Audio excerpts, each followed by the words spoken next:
پیدائش 43 باب۔ اور کال ملک میں اور بھی سخت ہو گیا، اور یوں ہوا کہ جب اس غلہ کو جسے مصر سے لائے تھے کھا چکے، تو ان کے باپ نے ان سے کہا کہ جا کر ہمارے لیے پھر کچھ اناج مول لے آؤ۔ تب یہودا نے اسے کہا کہ اس شخص نے ہم کو نہایت تاکید سے کہہ دیا تھا کہ تم میرا منہ نہ دیکھو گے جب تک تمہارا بھائی تمہارے ساتھ نہ ہو۔ سو اگر تو ہمارے بھائی کو ہمارے ساتھ بھیج دے تو ہم جائیں گے اور تیرے لیے اناج مول لائیں گے، اور اگر تو اسے نہ بھیجے تو ہم نہیں جائیں گے، کیونکہ اس شخص نے کہہ دیا ہے کہ تم میرا منہ نہ دیکھو گے جب تک تمہارا بھائی تمہارے ساتھ نہ ہو۔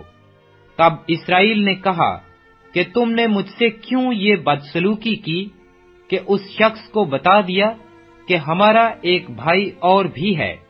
انہوں نے کہا، اس شخص نے بجد ہو کر ہمارا اور ہمارے خاندان کا حال پوچھا کہ کیا تمہارا باپ اب تک جیتا ہے، اور کیا تمہارا کوئی اور بھائی ہے؟ تو ہم نے ان سوالوں کے مطابق اسے بتا دیا۔ ہم کیا جانتے تھے کہ وہ کہے گا کہ اپنے بھائی کو لے آؤ۔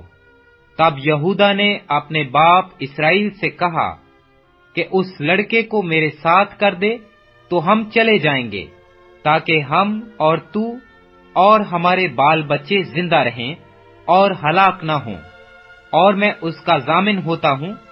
تو اس کو میرے ہاتھ سے واپس مانگنا۔ اگر میں اسے تیرے پاس پہنچا کر سامنے کھڑا نہ کر دوں تو میں ہمیشہ کے لیے گنہگار ٹھہروں گا۔ اگر ہم دیر نہ لگاتے تو اب تک دوسری دفعہ لوٹ کر آ بھی جاتے۔ تب ان کے باپ اسرائیل نے ان سے کہا، اگر یہی بات ہے تو ایسا کرو کہ اپنے برتنوں میں اس ملک کی مشہور پیداوار میں سے کچھ اس شخص کے لیے نذرانہ لیتے جاؤ، جیسے تھوڑا سا روغن بلسان، تھوڑا سا شہد، کچھ گرم مسالہ اور مر اور پستہ اور بادام، اور دونا دام اپنے ہاتھ میں لے لو، اور وہ نقدی جو پھیر دی گئی اور تمہارے بوروں کے منہ میں رکھی ملی اپنے ساتھ واپس لے جاؤ، کیونکہ شاید بھول ہو گئی ہوگی۔ اور اپنے بھائی کو بھی ساتھ لو، اور اٹھ کر پھر اس شخص کے پاس جاؤ، اور خدائے قادر اس شخص کو تم پر مہربان کرے، تاکہ وہ تمہارے دوسرے بھائی کو اور بنیامین کو تمہارے ساتھ بھیج دے۔ میں اگر بے اولاد ہوا تو ہوا۔ تب انہوں نے نذرانہ لیا اور دونا دام بھی ہاتھ میں لے لیا، اور بنیامین کو لے کر چل پڑے، اور مصر پہنچ کر یوسف کے سامنے جا کھڑے ہوئے۔ جب یوسف نے بنیامین کو ان کے ساتھ دیکھا تو اس نے اپنے گھر کے منتظم سے کہا، ان آدمیوں کو گھر میں لے جاؤ اور کوئی جانور ذبح کر کے کھانا تیار کروا، کیونکہ یہ آدمی دوپہر کو میرے ساتھ کھانا کھائیں گے۔ اس شخص نے جیسا یوسف نے فرمایا تھا کیا، اور ان آدمیوں کو یوسف کے گھر میں لے گیا۔ جب ان کو یوسف کے گھر میں پہنچا دیا تو ڈر کے مارے کہنے لگے کہ وہ نقدی جو پہلی دفعہ ہمارے بوروں میں رکھ کر واپس کر دی گئی تھی، اسی کے سبب سے ہم کو اندر کروا دیا ہے، تاکہ اسے ہمارے خلاف بہانہ مل جائے، اور وہ ہم پر حملہ کر کے ہم کو غلام بنا لے اور ہمارے گدھوں کو چھین لے۔ اور وہ یوسف کے گھر کے منتظم کے پاس گئے اور دروازہ پر کھڑے ہو کر اس سے کہنے لگے، جناب، ہم پہلے بھی یہاں اناج مول لینے آئے تھے، اور یوں ہوا کہ جب ہم نے منزل پر اتر کر اپنے بوروں کو کھولا تو اپنی اپنی پوری تلی ہوئی نقدی اپنے اپنے بورے کے منہ میں رکھی دیکھی، سو ہم اسے اپنے ساتھ واپس لیتے آئے ہیں، اور ہم اناج مول لینے کو اور بھی نقدی ساتھ لائے ہیں۔ یہ ہم نہیں جانتے کہ ہماری نقدی کس نے ہمارے بوروں میں رکھ دی۔ اس نے کہا کہ تمہاری سلامتی ہو، مت ڈرو، تمہارے خدا اور تمہارے باپ کے خدا نے تمہارے بوروں میں تم کو خزانہ دیا ہوگا، مجھے تو تمہاری نقدی مل چکی۔ پھر وہ شمعون کو نکال کر ان کے پاس لے آیا، اور اس شخص نے ان کو یوسف کے گھر میں لا کر پانی دیا، اور انہوں نے اپنے پاؤں دھوئے اور ان کے گدھوں کو چارہ دیا۔ پھر انہوں نے یوسف کے انتظار میں کہ وہ دوپہر کو آئے گا نذرانہ تیار کر کے رکھا، کیونکہ انہوں نے سنا تھا کہ ان کو وہیں روٹی کھانی ہے۔ جب یوسف گھر آیا تو وہ اس نذرانہ کو جو ان کے پاس تھا اس کے سامنے لے گئے، اور زمین پر جھک کر اس کے حضور اداب بجا لائے۔ اس نے ان سے خیر و عافیت پوچھی اور کہا کہ تمہارا بوڑھا باپ جس کا تم نے ذکر کیا تھا اچھا تو ہے، کیا وہ اب تک جیتا ہے؟ انہوں نے جواب دیا، تیرا خادم ہمارا باپ خیریت سے ہے اور اب تک جیتا ہے۔ پھر وہ سر جھکا جھکا کر اس کے حضور اداب بجا لائے۔ پھر اس نے آنکھ اٹھا کر اپنے بھائی بنیامین کو جو اس کی ماں کا بیٹا تھا دیکھا، اور کہا کہ تمہارا سب سے چھوٹا بھائی جس کا ذکر تم نے مجھ سے کیا تھا یہی ہے؟ پھر کہا کہ اے میرے بیٹے، خدا تجھ پر مہربان رہے۔ تب یوسف نے جلدی کی، کیونکہ بھائی کو دیکھ کر اس کا جی بھر آیا، اور وہ چاہتا تھا کہ کہیں جا کر روئے، سو وہ اپنی کوٹھڑی میں جا کر وہاں رونے لگا۔ پھر وہ اپنا منہ دھو کر باہر نکلا اور اپنے کو ضبط کر کے حکم دیا کہ کھانا چنو، اور انہوں نے اس کے لیے الگ اور ان کے لیے جدا، اور مصریوں کے لیے جو اس کے ساتھ کھاتے تھے جدا کھانا چنا، کیونکہ مصر کے لوگ عبرانیوں کے ساتھ کھانا نہیں کھاتے تھے، کیونکہ مصریوں کو اس سے کراہت ہے۔ اور یوسف کے بھائی اس کے سامنے ترتیب وار اپنی عمر کی بڑائی اور چھوٹائی کے مطابق بیٹھے اور آپس میں حیران تھے۔ پھر وہ اپنے سامنے سے کھانا اٹھا کر حصے کر کر کے ان کو دینے لگا، اور بنیامین کا حصہ ان کے 5 حصوں سے 5 گنا زیادہ تھا، اور انہوں نے مے پی اور اس کے ساتھ خوشی منائی۔ پیدائش 44 باب۔ پھر اس نے اپنے گھر کے منتظم کو یہ حکم کیا کہ ان آدمیوں کے بوروں میں جتنا اناج وہ لے جا سکیں بھر دے، اور ہر شخص کی نقدی اس کے بورے کے منہ میں رکھ دے، اور میرا چاندی کا پیالہ سب سے چھوٹے کے بورے کے منہ میں اس کی نقدی کے ساتھ رکھنا۔ چنانچہ اس نے یوسف کے فرمانے کے مطابق عمل کیا۔ صبح روشنی ہوتے ہی یہ آدمی اپنے گدھوں کے ساتھ رخصت کر دیے گئے۔ وہ شہر سے نکل کر ابھی دور بھی نہیں گئے تھے کہ یوسف نے اپنے گھر کے منتظم سے کہا، جا ان لوگوں کا پیچھا کر، اور جب تو ان کو جا لے تو ان سے کہنا کہ نیکی کے عوض تم نے بدی کیوں کی؟ کیا یہ وہی چیز نہیں جس سے میرا آقا پیتا اور اسی سے ٹھیک فال بھی کھولا کرتا ہے؟ تم نے جو یہ کیا سو برا کیا۔ اور اس نے ان کو جا لیا اور یہی باتیں ان سے کہیں۔ تب انہوں نے اس سے کہا کہ ہمارا خداوند ایسی باتیں کیوں کہتا ہے؟ خدا نہ کرے کہ تیرے خادم ایسا کام کریں۔ بھلا جو نقدی ہم کو اپنے بوروں کے منہ میں ملی اسے تو ہم ملک کنعان سے تیرے پاس واپس لے آئے، پھر تیرے آقا کے گھر سے چاندی یا سونا کیوں کر چرا سکتے ہیں؟ سو تیرے خادموں میں سے جس کسی کے پاس وہ نکلے وہ مار دیا جائے، اور ہم بھی اپنے خداوند کے غلام ہو جائیں گے۔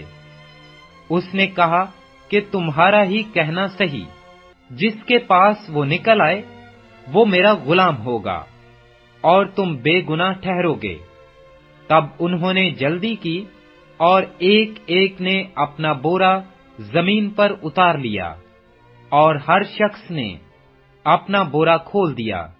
سو وہ ڈھونڈنے لگا اور سب سے بڑے سے شروع کر کے سب سے چھوٹے پر تلاشی ختم کی، اور پیالہ بنیامین کے بورے میں سے ملا۔ تب انہوں نے اپنے پیرہن چاک کیے اور ہر ایک اپنے گدھے کو لاد کر الٹا شہر کو پھرا، اور یہودا اور اس کے بھائی یوسف کے گھر آئے۔ وہ اب تک وہیں تھا، سو وہ اس کے آگے زمین پر گرے۔ تب یوسف نے ان سے کہا، تم نے یہ کیسا کام کیا؟ کیا تم کو معلوم نہیں کہ مجھ سا آدمی ٹھیک فال کھولتا ہے؟ یہودا نے کہا کہ ہم اپنے خداوند سے کیا کہیں؟ ہم کیا بات کریں یا کیوں کر اپنے کو بری ٹھہرائیں؟ خدا نے تیرے خادموں کی بدی پکڑ لی، سو دیکھ ہم بھی اور وہ بھی جس کے پاس پیالہ نکلا، دونوں اپنے خداوند کے غلام ہیں۔ اس نے کہا، خدا نہ کرے کہ میں ایسا کروں۔ جس شخص کے پاس یہ پیالہ نکلا وہی میرا غلام ہوگا، اور تم اپنے باپ کے پاس سلامت چلے جاؤ۔ تب یہودا اس کے نزدیک جا کر کہنے لگا، اے میرے خداوند، ذرا اپنے خادم کو اجازت دے کہ اپنے خداوند کے کان میں ایک بات کہے، اور تیرا غضب تیرے خادم پر نہ بھڑکے، کیونکہ تو فرعون کی مانند ہے۔ میرے خداوند نے اپنے خادموں سے سوال کیا تھا کہ تمہارا باپ یا تمہارا بھائی ہے، اور ہم نے اپنے خداوند سے کہا تھا کہ ہمارا ایک بوڑھا باپ ہے، اور اس کے بڑھاپے کا ایک چھوٹا لڑکا بھی ہے، اور اس کا بھائی مر گیا ہے، اور وہ اپنی ماں کا ایک ہی رہ گیا ہے، سو اس کا باپ اس پر جان دیتا ہے۔ تب تو نے اپنے خادموں سے کہا کہ اسے میرے پاس لے آؤ کہ میں اسے دیکھوں۔ ہم نے اپنے خداوند کو بتایا کہ وہ لڑکا اپنے باپ کو چھوڑ نہیں سکتا، کیونکہ اگر وہ اپنے باپ کو چھوڑے تو اس کا باپ مر جائے گا۔ پھر تو نے اپنے خادموں سے کہا کہ جب تک تمہارا چھوٹا بھائی تمہارے ساتھ نہ آئے تم پھر میرا منہ نہ دیکھو گے۔ اور یوں ہوا کہ جب ہم اپنے باپ کے پاس جو تیرا خادم ہے پہنچے تو ہم نے اپنے خداوند کی باتیں اس سے کہیں۔ ہمارے باپ نے کہا، پھر جا کر ہمارے لیے کچھ اناج مول لاؤ۔ ہم نے کہا، ہم نہیں جا سکتے۔ اگر ہمارا سب سے چھوٹا بھائی ہمارے ساتھ ہو تو ہم جائیں گے، کیونکہ جب تک ہمارا سب سے چھوٹا بھائی ہمارے ساتھ نہ ہو ہم اس شخص کا منہ نہ دیکھیں گے۔ اور تیرے خادم میرے باپ نے ہم سے کہا، تم جانتے ہو میری بیوی کے مجھ سے 2 بیٹے ہوئے، ایک تو مجھے چھوڑ ہی گیا، اور میں نے خیال کیا کہ وہ ضرور پھاڑ ڈالا گیا ہوگا، اور میں نے اسے اس وقت سے پھر نہ دیکھا۔ اب اگر تم اس کو بھی میرے پاس سے لے جاؤ اور اس پر کوئی آفت آ پڑے تو تم میرے سفید بالوں کو غم کے ساتھ قبر میں اتارو گے۔ سو اب اگر میں تیرے خادم اپنے باپ کے پاس جاؤں اور یہ لڑکا ہمارے ساتھ نہ ہو تو چونکہ اس کی جان اس لڑکے کی جان کے ساتھ وابستہ ہے، وہ یہ دیکھ کر کہ لڑکا نہیں آیا مر جائے گا، اور تیرے خادم اپنے باپ کے جو تیرا خادم ہے سفید بالوں کو غم کے ساتھ قبر میں اتاریں گے۔ اور تیرا خادم اپنے باپ کے سامنے اس لڑکے کا ضامن بھی ہو چکا ہے، اور یہ کہا کہ اگر میں اسے تیرے پاس واپس نہ پہنچا دوں تو میں ہمیشہ کے لیے اپنے باپ کا گنہگار ٹھہروں گا۔ اس لیے اب تیرے خادم کو اجازت ہو کہ وہ اس لڑکے کے بدلے اپنے خداوند کا غلام ہو کر رہ جائے، اور یہ لڑکا اپنے بھائیوں کے ساتھ چلا جائے، کیونکہ لڑکے کے بغیر میں کیا منہ لے کر اپنے باپ کے پاس جاؤں؟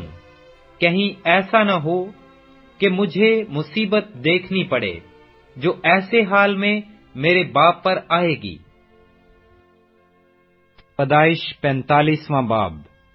تب یوسف ان کے آگے جو اس کے آس پاس کھڑے تھے اپنے کو ضبط نہ کر سکا اور چلا کر کہا، ہر ایک آدمی کو میرے پاس سے باہر کر دو۔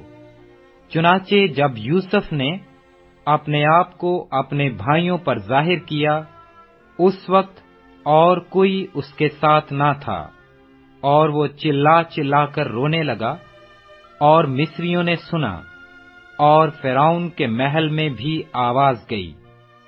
اور یوسف نے اپنے بھائیوں سے کہا، میں یوسف ہوں، کیا میرا باپ اب تک جیتا ہے؟ اور اس کے بھائی اسے کچھ جواب نہ دے سکے، کیونکہ وہ اس کے سامنے گھبرا گئے۔ اور یوسف نے اپنے بھائیوں سے کہا، ذرا نزدیک آ جاؤ، اور وہ نزدیک آئے۔ تب اس نے کہا، میں تمہارا بھائی یوسف ہوں، جس کو تم نے بیچ کر مصر پہنچوایا، اور اس بات سے کہ تم نے مجھے بیچ کر یہاں پہنچوایا، نہ تو غمگین ہو اور نہ اپنے اپنے دل میں پریشان ہو، کیونکہ خدا نے جانوں کو بچانے کے لیے مجھے تم سے آگے بھیجا، اس لیے کہ اب 2 برس سے ملک میں کال ہے، اور ابھی 5 برس اور ایسے ہیں جن میں نہ تو ہل چلے گا اور نہ فصل کٹے گی، اور خدا نے مجھ کو تمہارے آگے بھیجا تاکہ تمہارا بقیہ زمین پر سلامت رکھے، اور تم کو بڑی رہائی کے وسیلہ سے زندہ رکھے۔ پس تم نے نہیں بلکہ خدا نے مجھے یہاں بھیجا، اور اس نے مجھے گویا فرعون کا باپ اور اس کے سارے گھر کا خداوند اور سارے ملک مصر کا حاکم بنایا۔ سو تم جلد میرے باپ کے پاس جا کر اس سے کہو، تیرا بیٹا یوسف کہتا ہے کہ خدا نے مجھ کو سارے مصر کا مالک کر دیا ہے، تو میرے پاس چلا آ، دیر نہ کر۔ تو جشن کے علاقہ میں رہنا، اور تو اور تیرے بیٹے اور تیرے پوتے اور تیری بھیڑ بکریاں اور گائے بیل اور تیرا مال و متا، یہ سب میرے نزدیک ہوں گے، اور وہیں میں تیری پرورش کروں گا، تاکہ نہ ہو کہ تجھ کو اور تیرے گھرانے اور تیرے مال و متا کو مفلسی آ دبائے، کیونکہ کال کے ابھی 5 برس اور ہیں۔ اور دیکھو، تمہاری آنکھیں اور میرے بھائی بنیامین کی آنکھیں دیکھتی ہیں کہ خود میرے منہ سے یہ باتیں تم سے ہو رہی ہیں، اور تم میرے باپ سے میری ساری شان و شوکت کا جو مجھے مصر میں حاصل ہے اور جو کچھ تم نے دیکھا ہے سب کا ذکر کرنا، اور تم بہت جلد میرے باپ کو یہاں لے آنا۔ اور وہ اپنے بھائی بنیامین کے گلے لگ کر رویا، اور بنیامین بھی اس کے گلے لگ کر رویا، اور اس نے سب بھائیوں کو چوما اور ان سے مل کر رویا۔ اس کے بعد اس کے بھائی اس سے باتیں کرنے لگے، اور فرعون کے محل میں اس بات کا ذکر ہوا کہ یوسف کے بھائی آئے ہیں، اور اس سے فرعون اور اس کے نوکر چاکر بہت خوش ہوئے۔ اور فرعون نے یوسف سے کہا کہ اپنے بھائیوں سے کہہ، تم یہ کام کرو کہ اپنے جانوروں کو لاد کر ملک کنعان کو چلے جاؤ، اور اپنے باپ کو اور اپنے اپنے گھرانے کو لے کر میرے پاس آ جاؤ، اور جو کچھ ملک مصر میں اچھے سے اچھا ہے وہ میں تم کو دوں گا، اور تم اس ملک کی عمدہ عمدہ چیزیں کھانا۔ تجھے حکم مل گیا ہے کہ ان سے کہے، تم یہ کرو کہ اپنے بال بچوں اور اپنی بیویوں کے لیے ملک مصر سے اپنے ساتھ گاڑیاں لے جاؤ، اور اپنے باپ کو بھی ساتھ لے کر چلے آؤ، اور اپنے اسباب کا کچھ افسوس نہ کرنا، کیونکہ ملک مصر کی سب اچھی چیزیں تمہارے لیے ہیں۔ اور اسرائیل کے بیٹوں نے ایسا ہی کیا، اور یوسف نے فرعون کے حکم کے مطابق ان کو گاڑیاں دیں اور زاد راہ بھی دیا، اور اس نے ان میں سے ہر ایک کو ایک ایک جوڑا کپڑا دیا، لیکن بنیامین کو چاندی کے 300 سکے اور 5 جوڑے کپڑے دیے، اور اپنے باپ کے لیے اس نے یہ چیزیں بھیجیں، یعنی 10 گدھے جو مصر کی اچھی چیزوں سے لدے ہوئے تھے، اور 10 گدھیاں جو اس کے باپ کے راستہ کے لیے غلہ اور روٹی اور زاد راہ سے لدی ہوئی تھیں۔ چنانچہ اس نے اپنے بھائیوں کو روانہ کیا اور وہ چل پڑے، اور اس نے ان سے کہا، دیکھنا کہیں راستہ میں تم جھگڑا نہ کرنا۔ اور وہ مصر سے روانہ ہوئے اور ملک کے کنعان میں اپنے باپ یعقوب کے پاس پہنچے، اور اس سے کہا، یوسف اب تک جیتا ہے، اور وہی سارے ملک مصر کا حاکم ہے۔ اور یعقوب کا دل دھک سے رہ گیا، کیونکہ اس نے ان کا یقین نہ کیا۔ تب انہوں نے اسے وہ سب باتیں جو یوسف نے ان سے کہی تھیں بتائیں، اور جب ان کے باپ یعقوب نے وہ گاڑیاں دیکھ لیں جو یوسف نے اس کے لانے کو بھیجی تھیں، تب اس کی جان میں جان آئی، اور اسرائیل کہنے لگا، یہ بس ہے کہ میرا بیٹا یوسف اب تک جیتا ہے، میں اپنے مرنے سے پیشتر جا کر اسے دیکھ تو لوں گا۔